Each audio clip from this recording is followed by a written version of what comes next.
মানবিকের শিক্ষার্থীরা তোমরা যদি এই ৩টা অভ্যাস নিজের লাইফ থেকে বাদ দিতে পারো, তাহলে আমি তোমাদের চ্যালেঞ্জ দিয়ে বলছি যে তোমার রেজাল্ট ভালো হবে, তোমার স্টুডেন্ট লাইফটাই পুরো পরিবর্তন হবে। তোমাদের মানবিকের শিক্ষার্থীদের একটা সমস্যা কি, তোমাদের লেখাপড়া অনেক সহজ হওয়া সত্ত্বেও তোমাদের মধ্যে ফেইলের হার বেশি। তোমরা রেজাল্ট খারাপ করো, তোমরা কোথাও চান্স পাও না। এখন এই যে কি ৩টা অভ্যাস, যেই ৩টা অভ্যাস তোমার স্টুডেন্ট লাইফকে নষ্ট করে দিচ্ছে।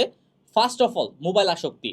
তোমরা মোবাইল আসক্তি থেকে বের হয়ে আসো ভাইয়া। বিশেষ করে হাতে আর বেশি সময় নাই, অ্যাটলিস্ট অ্যাডমিশন পর্যন্ত যদি মোবাইলটাকে তুমি কন্ট্রোল করতে পারো, তোমার স্টুডেন্ট লাইফটা পুরো চেঞ্জ হয়ে যাবে, তোমার লাইফটাই চেঞ্জ হয়ে যাবে। যখন তোমার এইচএসসি রেজাল্ট ভালো হবে, অ্যাডমিশন ভালো হবে, তখন তুমি কি ভালো একটা চাকরি করতে পারবা লাইফে। তোমার লাইফে কোনো হ্যাসেল পোহাতে হবে না। এই জিনিসটা মাথায় রাখবা। ওকে, মোবাইল ফোনের আসক্তি থেকে যদি বের হয়ে আসতে পারো, লেখাপড়ার জন্য অফুরন্ত সময় পাবা। 24 ঘন্টা সময় ভাইয়া। যদি 10 ঘন্টা তুমি ঘুমানোর পিছেও দাও, বাদ বাকি 2 ঘন্টা যদি অন্যান্য কাজে দাও, তারপরে তোমার কাছে 12 ঘন্টা থাকে। 12 ঘন্টা কি লেখাপড়া করা লাগে? 12 ঘন্টা লেখাপড়া করা লাগে না। 6 থেকে 7 ঘন্টা 8 ঘন্টা লেখাপড়া করলেই তুমি পৃথিবী জয় করে ফেলতে পারবা। ওকে, সুতরাং মোবাইল ফোনটা থেকে বের হয়ে আসতে হবে। আরেকটা যে অভ্যাসটা মানবিকের শিক্ষার্থীদের বাদ দিতে হবে, তোমরা মুখস্থ করো। মুখস্থ করে কনসেপ্ট ক্লিয়ার করো না। হ্যাঁ, মুখস্থ, শুধু মুখস্থ। ভাবো যে মানবিকের পড়া মানে মুখস্থ, কিন্তু না ভাইয়া, মুখস্থ করা যাবে না। একটা পড়া মুখস্থ করলে বেশি দিন মাথায় থাকবে না। আমাদের মানবিকের এক একটা বিষয় এত বড়, এতগুলো চ্যাপ্টার, এত টপিক, এত সাল, মুখস্থ করলে কি হবে না। প্রত্যেকটা জিনিস কনসেপ্ট ক্লিয়ার করে বুঝে বুঝে পড়তে হবে।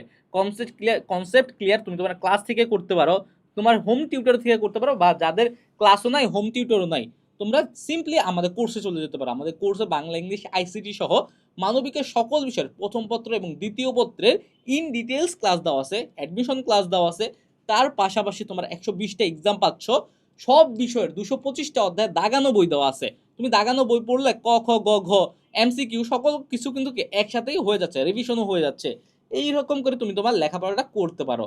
ওকে, কনসেপ্ট ক্লিয়ার করে পড়বা। আর লাস্ট যে জিনিসটা তোমরা মানবিক স্টুডেন্টরা ভুল করো, সেটা হচ্ছে তোমরা রিটেন প্র্যাকটিস করো না, হাতের লেখা প্র্যাকটিস করো না। তোমাদের মানবিক মানি লিখতে হবে, প্রচুর লিখতে হবে, কিন্তু তোমরা পরীক্ষার হলে লিখতে পারো না। কিভাবে লিখতে হয় তাও জানো না। তোমরা এখনো কলেজে উঠে গেছো, কিন্তু কিভাবে সৃজনশীল লিখতে হয় তোমার অর্ধেকের বেশি মানুষ সেটাই জানো না।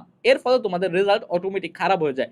যারা এই বেসিক কিছু জিনিস জানে না, তারা অটোমেটিক রেজাল্ট ভালো করে, অ্যাডমিশনে তারা ভালো করে। অ্যাডমিশনে অনেকে আছে যে এমসিকিউতে ভালো করে, কিন্তু রিটেনে ফেল করে যায়। এর ফলে তার ঢাকা বিশ্ববিদ্যালয়ের চান্স হয় না। তোমরাও যদি এই ভুলগুলো না করতে চাও, এখন থেকে প্র্যাকটিস করো, এই ভুলগুলো এড়িয়ে চলো, লাইফে এই 3টা পরিবর্তন আনো। আশা করা যায় পৃথিবীতে কোনো পরীক্ষা তুমি আটকাবা না, সব পরীক্ষা তুমি উতরে যাবা। ওকে, তাহলে ভাইয়া এই 3টা হ্যাবিট নিজের লাইফে ইমপ্লিমেন্ট করো, গ্রো করার চেষ্টা করো। তাহলে তোমার লাইফটা আরো সুন্দর হবে, স্টুডেন্ট লাইফটা আরো বেটার হবে। আজকের এই ভিডিওটা এই পর্যন্ত থাকলো, আবার দেখা হবে। সেই পর্যন্ত সুস্থ থাকো, ভালো থাকো। আসসালামু আলাইকুম।